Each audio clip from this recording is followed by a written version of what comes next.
बातमी जळगावमधून। जळगावमध्ये सरपंच संतोष देशमुखांसारखीच निर्घृण हत्या करण्यात आली आहे। तर कानसवाडा गावचे माजी उपसरपंच युवराज कोळींची निर्घृण हत्या करण्यात आली आहे। चाकूने आणि चॉपरने भोसकून युवराज कोळींना ठार मारण्यात आले।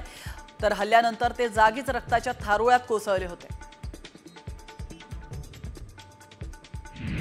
उपसरपंच युवराज कोळींचा मृतदेह जळगावचे शासकीय वैद्यकीय महाविद्यालयामध्ये आणण्यात आला तेव्हा त्यांच्या लेकीने एकच टाहो फोडला। धाय मोकलून ती रडत होती। माझे बाबा कुठे आहेत असा सवाल ती विचारत होती।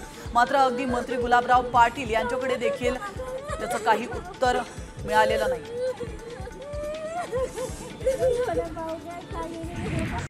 कॉमस्कोर नुसार आता isakal.com आहे देशातील नंबर 1 ची मराठी न्यूज वेबसाईट। प्रत्येक अपडेटसाठी isakal.com ला नक्की भेट द्या। बातमी नंदुरबारमधून। नंदुरबारमध्ये शेतमजुरांची टंचाई असल्याने शेतकरी हैराण झालेत। जिल्ह्यात 3000पेक्षा अधिक क्षेत्रावर हरभरा पिकाची लागवड करण्यात आली आहे। ऊस तोडणीसाठी मोठ्या प्रमाणात मजुरांचं स्थलांतर झाल्याने रब्बी हंगामातील पिकांच्या काढणीला मजूर उपलब्ध नसल्याचं चित्र आहे।